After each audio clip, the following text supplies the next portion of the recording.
My name is Bert, and this is the Still Life Podcast. Welcome back to another episode of the Still Life Podcast. As always, I am your host, Bert. Joining me today is legendary fullback and 17-year NFL veteran, Tony Richardson. Tony, how are you doing today? I'm doing pretty good. I'm gonna say beautiful day here in New York because it's not 9,000 degrees, so it's a good day. It's a good day to be alive. Well, good. Glad to hear it. Yeah, same out here in Kansas City as well. So before we kind of get into things, Tony and I have gotten to know each other pretty well over the last 6 or so months through a program called Merging Vets and Players, MVP. It was founded by Jay Glazer and Nate Boyer about 6 years ago. And he and I are both members and have been able to connect and have built a friendship and a bond through MVP. Now, Tony, how did you get connected with MVP? Actually, interesting enough, I've been knowing Jay Glazer since, I guess, 1995, my early years in Kansas City. And he had introduced me to it probably, actually, to tell you the truth, he had come and spoke at one of our Legends training sessions. And he brought, I think it was, I'm not sure if Nate didn't come, but it was another guy that actually that came, and he kind of presented to all of us just what MVP was. Obviously, he knew my love and affection toward the military, with my dad being a Vietnam veteran, Purple Heart, 28 years, and my sister serving as well. And so I think right around the time the pandemic hit, he had just reached out and he was like, "Hey, bro, I'd love for you to jump on this call." And he gave me the information. But crazy enough, my boss had actually mentioned a long time ago. I went back and looked through my emails, and they actually tried to hire me to be the program manager, which is crazy. So I looked back at my emails. I'm like, so my boss, Tracy Perlman, almost 2 years ago, reached out to me and so I would see if I was interested in an opportunity, and I never followed back up with it. And then fast forward, Jay invites me on during the pandemic, and after my first meeting, I think the first one I did was the LA chapter, and then jumped on the New York chapter. And after that, I was pretty hooked after that. Oh, yeah, absolutely. Now, you retired from the NFL, but you're still working for the NFL, just not having to put pads on a daily basis. So what are you doing with the NFL now? Yes, my department is called Legends Community, and it's something that I've been there now for about 5 years. I think we've been in action for about 6. It's something we should have been doing 20 years ago. It's as far as because the biggest thing what we started to see is as guys left the NFL, no one ever left really on their own terms, and even if they did, there was still kind of like that disconnect between wanting to get back involved. And so we said, okay, what's the best way we can go about serving our players, because that's the number one thing that we want to do, is to be of service to our guys. And so we basically looked at our heat map and pretty much just kind of diagrammed where most former players live, and also where teams are located, and we kind of put people in different locations. So with me being here in New York, my 2 teams I serve, the Jets and the Giants, like Steven Jackson's in Vegas, and so he has the Rams. He has those teams out in that particular area, the Raiders. Will Shields in Kansas City, so Will has his territory. John Reynolds in Minnesota.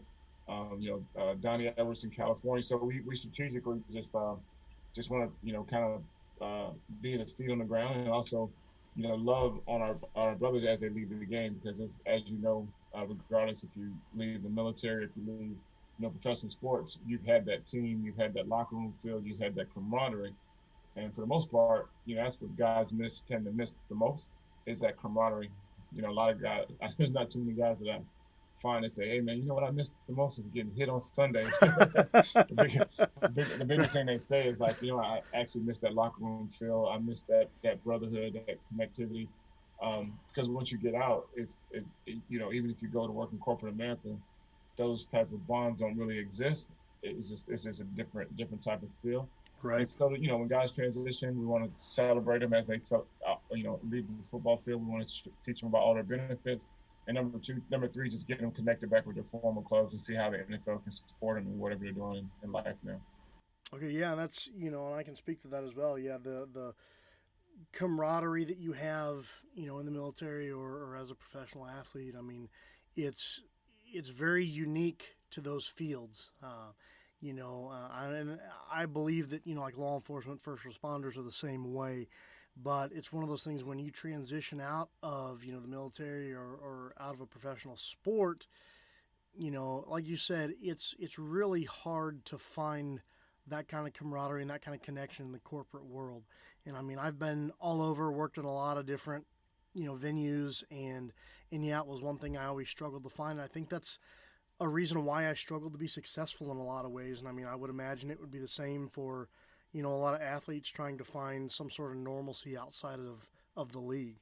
So, and Yeah, now, 100%. you're also a big advocate for mental health, not just for athletes, but also for kids through like anti-bullying campaigns and things like that. So tell me a little bit about what you do on the mental health side of things. Yeah, actually, I got hooked up through the Jets.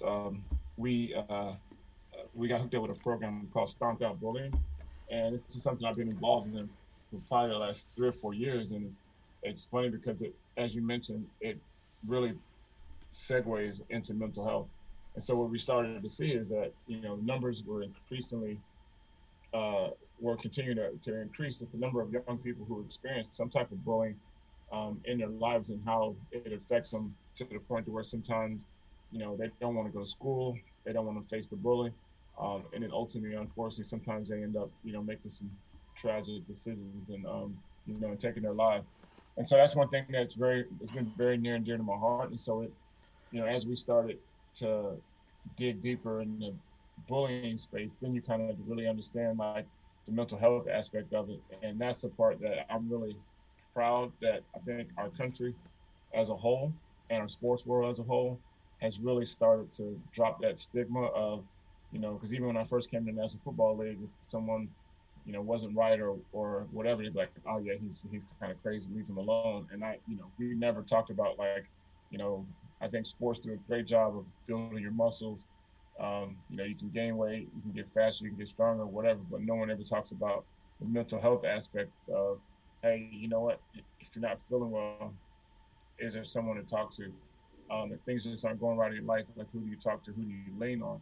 So now I think every in the NFL, every team has a clinician that's on staff for that particular player. And I still think there's more we can do. So I think when you're in the league, guys are, you have to do a pretty good job of masking it because you can't come to work and be like, oh, coach, I'm just not going to be able to practice today. I'm just not feeling well. Right. And the coach, it's just that type of, atmosphere where, they're like, oh, what have you done for me lately? And they just push you back out there. But I think now teams are really starting to understand that this mental health, because mental health is not a bad thing. And that's the thing I always want to, when I speak to young people or when I speak to adults, everyone has mental health. It's just a matter of, are you addressing it and talking about it? Are you just like building your muscles? Are you building your mental health? Are you working on your mental health? And so I think now that athletes are really stepping out and saying, hey, I deal with depression, I deal with anxiety, I deal with all these different things, and hey, guess what? And it's okay. That's what I'm really proud of, to see more people using their platform to share about their own personal mental health and some of the challenges they face and some of the things that they've been able to do to help them through some very, very difficult times. Absolutely. Well, and it reminds me that, just over the last decade or so, I mean, how many athletes have you seen that, practice yoga or involved in some kind of meditation? Because that, if you don't have a healthy mind, you can't have a healthy body.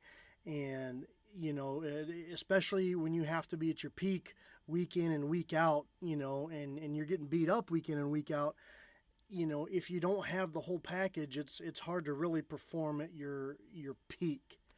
And so I think for a long time, definitely the mental health aspect of athletics was drastically undervalued. And, I think now we're starting to see, as we focus on mental health, and keeping, even from a young age, keeping the brain and the body healthy in tandem. You're seeing guys that are able to have longer careers, that are even avoiding injury for longer periods of time, and are just all around healthier and more well-rounded. Yeah, exactly. And that's the thing. I think the best thing, and I don't even think at the time when I first started doing yoga, I started doing yoga in 1997, and not even understanding that the impact it was actually having on my mental health and my well-being. I started doing it initially when I was with the Dallas Cowboys. I started doing Taekwondo for flexibility, and then I went to yoga, Bikram yoga, for flexibility. But not only understanding that the yoga teaches you how to slow life down, and so much so that we would even in class, the teacher would say, just anytime you get into a stressful situation, go to your breath, go to your breathing. And I found myself doing it during the course of the game. It could be, we just ran a long play and we had to get back in the huddle, and I would just go to my breath, and I didn't care if there was 70,000 people in Arrowhead or if it was 5,000. Just being able to quiet the noise, it allowed me to just focus. And then once you take that same type of mindset off the field into regular life, because we all deal with it. And there's times even to these days, I drive in New York City and someone cuts you off in traffic, and you're just like, you just feel the hair come on your arm, Right. and you're just like, you know what? As bad as I want to say something, as bad as I want to challenge this guy, you just got to go to your breath. And I think when you can do that, and I think, and that's in every situation in life, whenever you can, and I think everyone can look back on their life and is like, man, if I would have just took time to breathe, I probably wouldn't have made that decision. Oh I no, you're probably would have absolutely did that, right. Yeah, yeah. yeah. So that helps me in my personal life even to this day. Oh, that's good. Well, yeah, and that's one of the big things too, is especially when the adrenaline is high, and there's a rush of emotion. So in the middle of a game, or in a fight, or whether it's being on the battlefield, is that a lot of times we let the adrenaline and the emotion get the better of us, and so it's remembering to to pause and take that breath and kind of refocus in the midst of the chaos. Because again, it can keep you from making a poor decision on the field, and possibly getting injured because you're not thinking clearly. You're focusing on the next play, rather than what you're actually doing. And when you got bodies hurtling at you at 20 miles an hour, getting hurt is I think pretty normal. So minimizing the damage that you take is pretty important. Yeah, that's 100. That's just the biggest thing. It's just it really it helps you so much. It's just like I said, I'm a huge advocate for. I meditate, do my yoga, and I can tell the days, and even just like fitness training as a whole, I can tell the days when if I have a lot going on. Obviously now the world is starting to speed back up and things are starting to get back to normal here in New York and all over the world, and I can tell the days where did I do my yoga in the morning? Did I do my meditation? Did I get my workout in? Versus the days that I didn't, and I can tell I'm irritable, just not pleasant mindset and all those kind of things. And so yeah, it definitely helps me in my day to day life. Oh, I can only imagine. So now, 17 years in the NFL, for somebody that's not a quarterback, that's a pretty good run. So what did you do? I mean, to keep yourself in shape, to keep yourself competitive, and to really avoid injury. Yeah, and the biggest thing I always look back on mentorship, and that's the thing that I think that really, and I know for a fact for me personally that guided me through my life and through my career of obviously having, my dad in my life, a strong military man, sergeant major, and then when I got to Dallas, I'm a young, little whippersnapper from Auburn University, and I walk into a locker room and there's nothing but veterans in there, and it was like very intimidating, but also it was very welcoming because they really took me under their wing and showed me the ropes, and so I look up my lockers two doors down or two lockers down from Emmitt Smith. I had Michael Irvin who used to force me to come work out with him every Tuesday. I had Daryl Moose Johnson, I had Troy Aikman. So I'm looking around, I had nothing but mentors. Even though I was the lowest guy on the totem pole, I had Jason Garrett, who obviously he was a backup quarterback, who literally sat me down and taught me the playbook. So then once you get through that initial shock of like, oh, I'm playing with all these superheroes, and really understanding that they're just normal guys, but then they kind of just show me the ropes. Like Emmett would tell me like the things he did, because it wasn't that was a day and age when if you were starting tailback, you played first down, second down, third down, fourth down. You never came out of the game Right. unless to fix your helmet or something like that. And all of a sudden, I just started watching him, just like man, he was doing acupuncture, he was doing chiropractor work, he had a dietitian, he was taking care of his body, and I was just like, and also doing a lot of things in the community. And so I followed his lead, and then after my rookie year, I went to Kansas City, and then I had a guy number 32. I actually had two guys. One wore 32, and one wore 42. One was Marcus Allen, the other one was Ronnie Lott. And so, being in between those guys, I'm just like, wow, this is like the biggest pinnacle. But same thing, like Marcus was just, same guy, just showed up every day. Knew how to. He taught me how to study the playbook and understanding like it's not it's not enough just to know your position. You need to start to learn what the offensive linemen are doing. You need to understand what the receivers are doing. You need to think about what the quarterback is doing. And over the years, I just started like sitting around probably out of boredom, but in meetings, I would take all the offensive line notes. And they would get mad at me because like one of the guys wouldn't know the call, and I'd make the call. They'd be like, "Shut up, T. Rich," and I'm like, "Look, you didn't make the call, so I made it." So they were like, and they used to be blown away that I knew their line calls, but I did. And so like even with the receivers routes, like, and I'm like, "Oh yeah, you got to run 14 yards deep inside the numbers, come back." Dude, how do you know that? I'm like, "Dude, I said the same means you sit in." And so I just started like taking notes and learning stuff, and Marcus taught me. He was like, "The more you can do, the more work you have," and I think that's in business and that's in everything. So it's like if you just focus on one thing, then you pigeonhole yourself. So the fact that they knew I could play special teams, I lined up can be the single backfield guy carrying the ball. I knew all my pass protection. I knew how to run all the routes. I knew all that stuff, and so all of a sudden it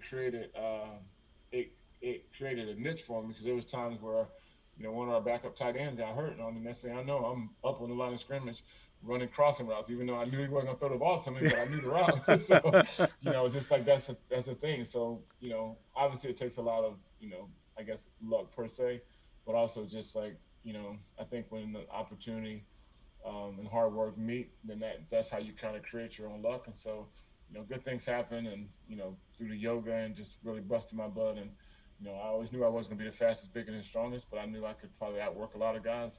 And I just felt like I outworked a lot of people for 17 years. I fooled them, should I say? Yeah. 17 years. So I mean, obviously, as you were coming up in the NFL, I'm sure you got the opportunity to mentor young players getting into the league. Who was your favorite player that you got to mentor? That's a tough one. I think it's like I've had a number of great guys. Um, and I can't even really necessarily say I mentored Priest, but Priest had a tremendous, like we have a tremendous relationship even to this day. It's like, I was an older, I guess, statesman, and then Priest came in, but it was one of those things. It was just like we fed off of each other, so it was more like a mentor, mentee, mentor relationship because his dad's a former military man as well. He had the same type of work ethic. We challenged each other. If like we would never like if I got the ball, we'd run all the way to the end zone, even if we had to come back for the next play. He got the ball, I'd run all the way down to the end zone, even if we both had the next play. So we challenge each other. Like he'd come over to my house on Thursday nights. We have running back night. We sit down and we study film, play pools. We had built that tremendous relationship. So I think and it made it fun too because like whenever we were in the course of the game, like I knew exactly what he was thinking, even though sometimes I'm blocking to the right and he cuts all the way back to the left. And I'm like, where the heck is he going? But it worked. So, you build you build that kind of trust, and that's the kind of relationship, mentorship that you really like, where it's like I trust him, he trusts me, and vice versa, to the point to where he knew I had his back and he had mine. And even if there was like a situation where, because we knew all the pass protections, if there were situations where, I knew he had to block Sean Merriman, I'm like, okay, that's going to be a load for him. So let me just go ahead and give him a little rib shot on the way out, run my pass route. He just looked back at me like, all right, thanks, bro. And he didn't have to say anything. He just knew I had his back and he had mine. And so yeah, he was probably one of my favorite teammates to work with. That's awesome. So now, no longer playing, but obviously still being active with the NFL. There's some guys you kind of see guys go one of two ways. You see guys that kind of just quit working out and quit staying active and they just relax. And you're in the other vein where you continue to work out and keep yourself in shape. So what kind of motivates you, and why do you still choose to do that? I think it's twofold. Because obviously, as you get older, and I'm 49, I'll be 50 in December, and unfortunately, I've seen um, a few of my teammates, pass due to just health reasons. And one thing that Shannon Sharp would always teach me, just I have a pretty good relationship with Shannon. And even while we were playing, Shannon would always say, for every year in the league, you need to drop a pound. And he was just like, because one, it just keeps you leaner and it keeps you faster. But then he said, even in life. So if you look up Shannon Sharp right now, that dude has muscles on top of muscles. And I'm just like, dude, I don't know. Yeah. He is an inspiration to me because it's like, you see guys, and unfortunately, some of my teammates, and there's still a few guys that I worry about to this day because of like they continue to put that weight on, and I'm like, dude, the older we get, the more weight we got to take off because our bodies can't. For me, I've even been a 6'2" male, obviously it's not going to happen, but it says ideal weight for a 6'2" male is supposed to be 190 pounds. Right. I haven't been 190 pounds since high school. So, Yeah. that's just what the average, weight is because it's like as you get older, that extra weight around your heart is not good. So that's what motivates me and just staying in shape. And I enjoy it like I do. I'm training for a bike ride right now. I have a 100, well, it's a 2-day ride and it's 180 miles. This year it's a 1-day ride, but you could do 80, 100, or 120, and it's for good charity. And so that's January 30th, 29th, January 29th. So it's just for me, it's just feel good, and I still like to go to the beach, take my shirt off every now and then. So you got your own little motivations, but no, I just think that for me personally, I'm really big into sleep, and I know if my weight's down, I sleep better. My stress levels down, all those kind of things. And so I cook through the pandemic. I've really started to cook breakfast, lunch, and dinner. And I feel cleaner too because going out to eat, a lot of times you don't quite understand what they're putting in the dishes or whatever. But for me, it's like I know exactly how much I'm putting in. I know I'm not putting a pound of butter. I'm not putting Right. extra olive oil, all that kind Yeah. of stuff. And so I think now being home and cooking a lot more is like I know what I'm putting in my body, and I can tell how my body changes based on what I eat and the things I don't eat. Oh, absolutely. And I mean, I know you keep sending me all those pictures of what you're cooking, and you're lucky you're in New York and I'm in Kansas City because I'd be showing up at your doorstep for some dinner, man. That looks so good. I got plenty. I got plenty. Come on up. Yeah. Well, I think that about wraps it up for me. So let me ask this: with your involvement, of course, in the Legends community and the mental health awareness and kind of anti-bullying stuff you got going on, what are ways that other people can get involved? Well, as far as so now we're actually toward the tail end because school is over. But as as far as like the Legends community, like there's, my biggest thing is just if you know former players that aren't part of the Legends community, just let them know there's resources available to them. And that's the one thing I know you and I talk about quite a bit. It's like, sometimes you have to step outside of your comfort zone, and it's the same thing that with the VA and talking to my sister and talking to you and talking to other veterans. It's like sometimes guys get into just that little hole and they don't want to seek help. Just Right. knowing there's help out there, and whether it's at finding out more about your benefits or mental health, like knowing that there's resources out there for everyone. If you're feeling down, if you feel like you need to talk to someone, there's a lot of hotlines that you can call people. I don't know them off the top of my head, but I can. We can obviously by the time we put the podcast up, we can get all the numbers and everything out there. But there's so many resources that are available for anyone who's going through anything. But specifically athletes and military. Number one thing we can do is we can get them signed up on MVP. So Absolutely. that's That's a good right. way to Yeah. do it. So, yeah. Oh, yeah. But yeah, that's just it's those are things that are passionate for me. Obviously, now that school system is over, I mean, school is getting out. Like we're not doing a lot of things in the anti-bullying space, but as soon as school starts back up, we'll have different programs and different things that we'll be doing in that space, as well as in mental health as well. All right. Well, good deal. Yeah, and I'll get some information put together, and when I post the podcast later on this afternoon, I'll list some resources that people can reach out to for help. So, Tony, thanks so much for joining me on the podcast today. I appreciate you taking time out of your day to hang out with me for a little bit. Oh, thank you. That was great. I knew we'd have a good time. Oh, yeah. And with that, I'd like to thank you all for joining me today on the Still Life podcast. As always, for questions, comments, topic ideas, suggestions, or to become a sponsor of the Still Life podcast, you can reach us, the Still Life Podcast at gmail.com. That's the Still Life Podcast at gmail.com.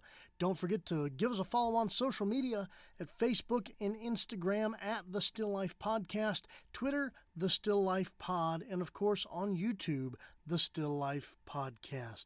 Thanks again for joining me today on The Still Life Podcast. We'll talk again soon.